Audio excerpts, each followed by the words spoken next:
तो वापस स्वागत है आपका अम्ल क्षारक एवं लवण यानी एसिड बेस एंड साल्ट के दूसरे लेक्चर में। पहले लेक्चर में हमने एसिड बेस एंड साल्ट यानी अम्ल क्षारक एवं लवण को स्टार्ट किया था और उसमें अम्ल का डिफिनीशन मतलब अम्ल का परिभाषा, उसके टाइप, फिर आर्हेनियस के अकॉर्डिंग मतलब हमने डिफिनीशन दिया था, ब्रॉन्स्टेड एंड लॉरी के सिद्धांत के अनुसार हमने डिफिनीशन दिया था और उनके टाइप के बारे में बात किया था और बहुत अच्छा वो लेक्चर गया था। अगर आपने उसको नहीं देखा तो डिस्क्रिप्शन बॉक्स में नीचे आपको उसका लिंक मिल जाएगा, आप वहां से आप चेकआउट कर सकते हैं। और इस वीडियो को दूसरे लेक्चर को हम लोग अब शुरू करते हैं। पहले लेक्चर को अगर आप देख लेते हैं तो आपके लिए काफी ज्यादा हेल्पफुल होगा ये लेक्चर समझने में, क्योंकि पहले लेक्चर में डिफिनीशन हमने बता रखा है, एसिड के बारे में फुल डिटेल उसमें नॉलेज हमने बता रखा है, क्लासिफिकेशन हमने बताया था कि अम्ल के कितने प्रकार यानी एसिड के कितने टाइप होते हैं। उसमें हमने सांद्रता के आधार पर बताया था कि हाइड्रोजन आयन की सांद्रता के आधार पर एसिड यानी अम्ल दो प्रकार के होते हैं, एक स्ट्रॉन्ग एसिड यानी प्रबल अम्ल और दूसरा वीक एसिड यानी दुर्बल अम्ल। अब हम लोग हाइड्रोजन आयन की सांद्रता तो हम लोग के आधार पर उसका क्लासिफिकेशन पढ़ लिए, लेकिन अब हम लोग क्या करेंगे, अम्ल की मात्रा के आधार पर, अम्ल की मात्रा के आधार पर अम्ल का प्रकार पढ़ेंगे। तो चलिए हम लोग स्टार्ट करते हैं अम्ल का प्रकार। मतलब यहां हम लोग लिखते हैं विलियन में, किसमें, विलियन में या अम्लीय विलियन कह लो आप, अम्लीय विलियन में, अम्लीय विलियन में अम्ल की मात्रा के आधार पर, अम्ल की मात्रा यानी सांद्रता, मात्रा के आधार पर अम्ल के प्रकार। तो ये कितने टाइप के होते हैं? ये दो टाइप के होते हैं।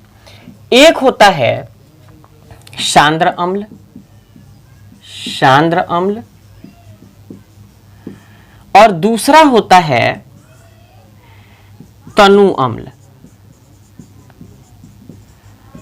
इसको हम लोग कॉन्सेंट्रेटेड एसिड, कॉन्सेंट्रेटेड एसिड कहते हैं और इसको हम लोग डाइल्यूट, डाइल्यूट एसिड कहते हैं। ये तनु अम्ल, ये सांद्र अम्ल।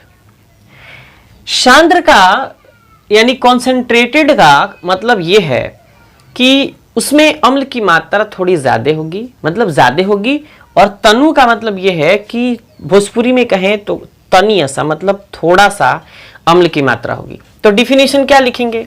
लिखेंगे वैसा अम्लीय विलयन, वैसा अम्लीय विलयन जिसमें अम्ल की मात्रा, अम्ल की मात्रा कम हो, उसे, सॉरी सांद्र की बात हो रही है, तो अम्ल की मात्रा ज्यादा हो, ज्यादा हो, उसे सांद्र अम्ल कहते हैं। क्या कहते हैं? सांद्र अम्ल कहते हैं। क्लियर? अब देखिए, अम्ल की मात्रा ज्यादा हो तो इसका मतलब यह है कि अगर 100 ml का कोई सॉल्यूशन हो, 100 ml का कोई विलयन हो और वह अम्लीय विलयन हो, 100 ml का अम्लीय विलयन हो, अम्लीय विलयन, और यह अगर सांद्र विलयन हो, अम्लीय 100 ml का सांद्र अम्लीय विलयन, ऐसे लिखते हैं सांद्र अम्लीय विलयन। इसका मतलब यह होगा कि इस 100 ml सांद्र अम्लीय विलयन में लगभग 95% अम्ल होगा और 5% जल होगा, क्योंकि हम 100 ml का सांद्र अम्लीय विलयन, विलयन में क्या होते हैं, जल के कण तो जरूर होंगे, थोड़ी सी तो मतलब जरूर होती है जल की मात्रा, तो अगर सांद्र विलयन आपसे कोई भी कहे सांद्र अम्लीय विलयन हो, इसका मतलब यह है कि 95%, किसी किसी केस में तो 98% अम्ल होता है और 2% जल होता है। तो ये ऐसे सॉल्यूशन, ऐसे विलयन क्या कहलाते हैं? सांद्र अम्लीय विलयन कहलाते हैं या सांद्र विलयन कहलाते हैं। अब एक नोट लिखिएगा जो एनसीईआरटी में तो नहीं दिया है, आपको 11th में पढ़ना है, लेकिन अभी मैं आपको बता देता हूं। नोट ये है कि 98%, अभी हमने क्या बताया कि 98% अम्ल भी किसी विलयन में मौजूद होते हैं, तो 98% अम्ल वाले जलीय विलयन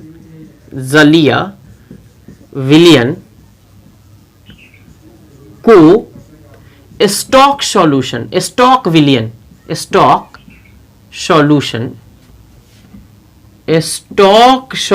कहा जाता है। स्टॉक सॉल्यूशन यानी स्टॉक विलयन कहा जाता है, क्योंकि इसकी कंसंट्रेशन इतनी ज्यादा होती है कि मतलब ये कितनी है 98%, तो आप समझ सकते हो, इसलिए इसका स्पेसिफिक नेम दिया गया है 98% वाले जितने एसिड होंगे उन सबको क्या कहेंगे? स्टॉक सॉल्यूशन या स्टॉक एसिडिक सॉल्यूशन, स्टॉक अम्लीय विलयन। क्लियर? अब देखिए दूसरा नोट ये है कि प्रबल अम्ल यानी कि स्ट्रॉन्ग एसिड, हिंदी की बात हो रही है तो हिंदी ही लिखते हैं, प्रबल अम्ल कमा खनिज अम्ल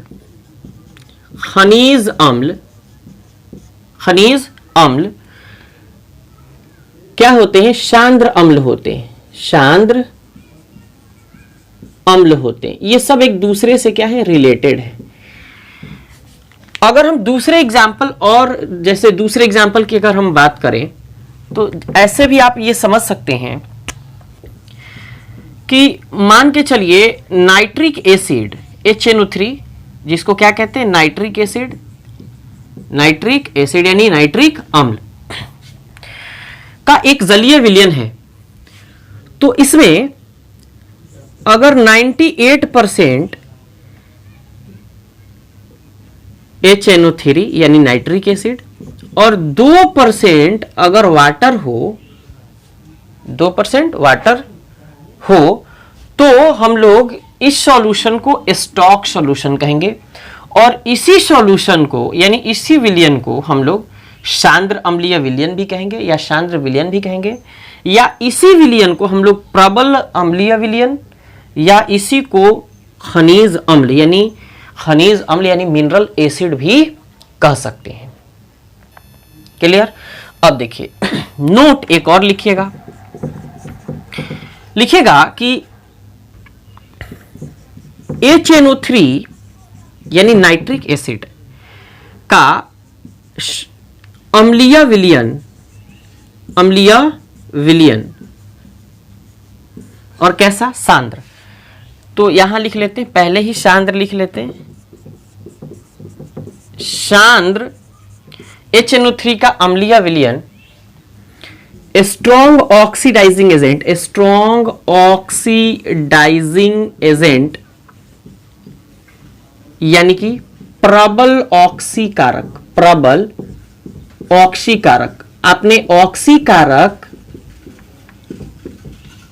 अवकारक वाला अगर वीडियो आपने नहीं देखा होगा, जिसमें ऑक्सीकरण हमने फुल डिटेल समझा रखा है, पहले चैप्टर का टॉपिक है, तो डिस्क्रिप्शन बॉक्स में उसका लिंक मिल जाएगा, आप वहां से उसको देख लीजिएगा, तो थोड़ी ऑक्सीकारक के बारे में आपको ज्यादा नॉलेज हो जाएगी।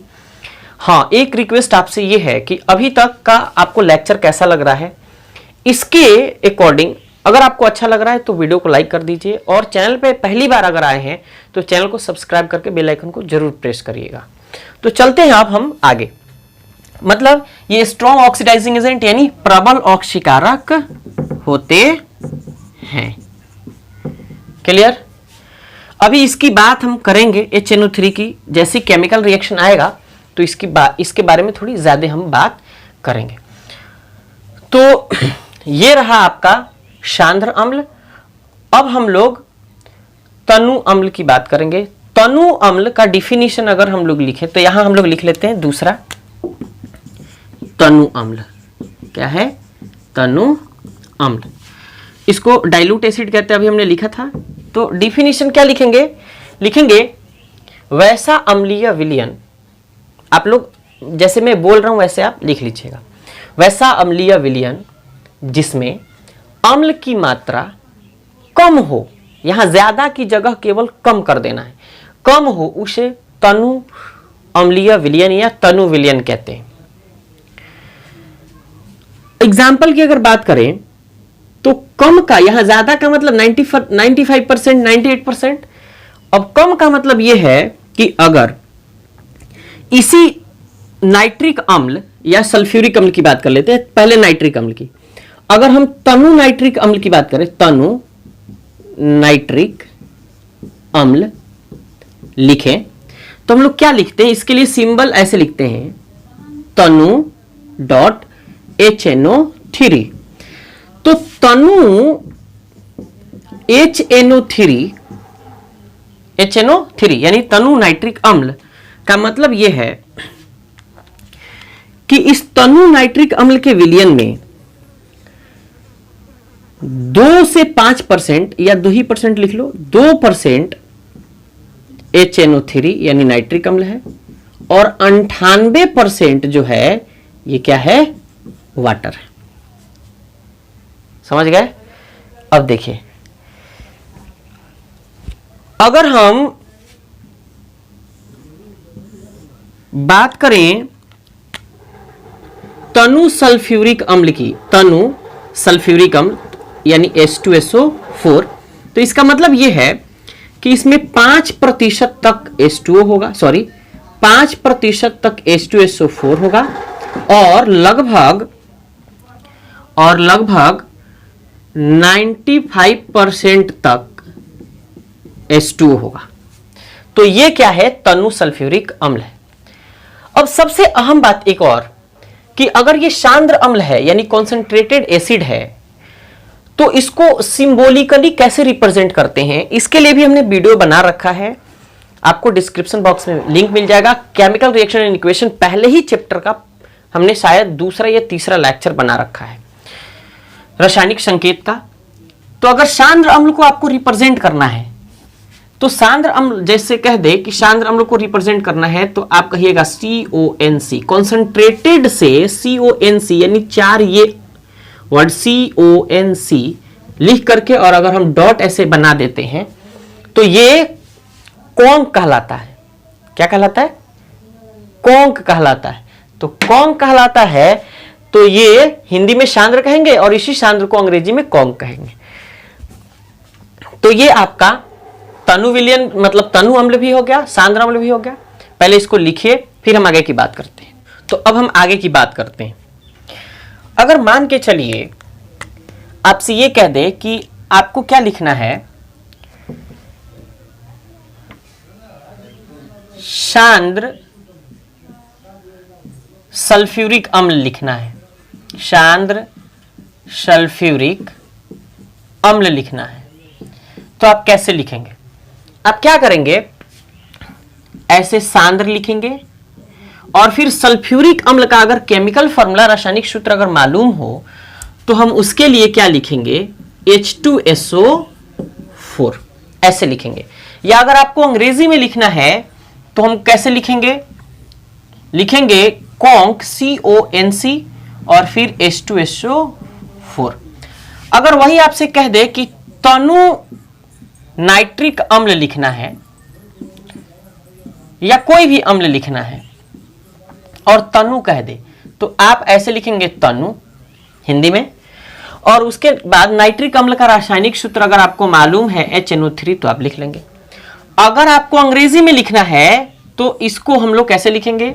लिखेंगे DIL। क्या लिख रहे थे? डाइल्यूट। डाइल्यूट का 3 वर्ड DIL डॉट इस्तेमाल करेंगे, और फिर इसके आगे लिखेंगे HNO3, dilute nitric acid. Clear हो गया? ये लिखने का तरीका है कि तनु अम्ल को कैसे लिखते और सांद्र अम्ल को कैसे लिखते हैं। अगर ये आप सीख रहे हैं और सीख लेते हैं, तो किसी भी केमिकल रिएक्शन में सांद्र अम्ल, तनु अम्ल की बात आएगी तो आप काफी आसानी से उसको रिप्रेजेंट कर सकते हैं सिंबॉलिकली, सांकेतिक रूप से।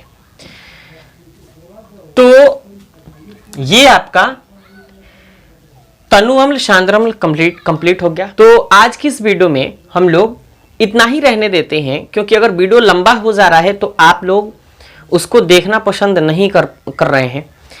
तो अगर ये वीडियो अच्छा लगे तो वीडियो को लाइक करिए, अपने दोस्तों के साथ शेयर करिए। और मैं आपको ये बता रहा हूं कि इसका जितना भी सीरीज आएगा, मैं पहले तो ये सोच रहा था कि 3 से 4 लेक्चर में खत्म कर दूंगा, लेकिन छोटे छोटे क्लिप बनाने पड़ेंगे, क्योंकि आप लोग पूरे वीडियो को देख नहीं रहे हैं। अगर आप वीडियो देख रहे हैं तो आप कॉपी और पेन लेकर के बैठे तो काफी आसान होगा आपके लिए पढ़ना, क्योंकि अगर लेक्चर का नोट्स बनाते रहेंगे तो आप ही के लिए काफी ज्यादा फायदेमंद रहेगा एग्जाम की प्रिपरेशन के लिए। उम्मीद करता हूं वीडियो आपको अच्छा लगा होगा। वीडियो अच्छा लगा होगा तो वीडियो को लाइक करिए, अपने दोस्तों के साथ शेयर करिए, और चैनल पे अगर पहली बार आए हो तो चैनल को सब्सक्राइब करके बेल आइकन को जरूर प्रेस करिएगा। मिलते हैं अब इसके तीसरे एपिसोड यानी तीसरे लेक्चर में। Thanks for watching.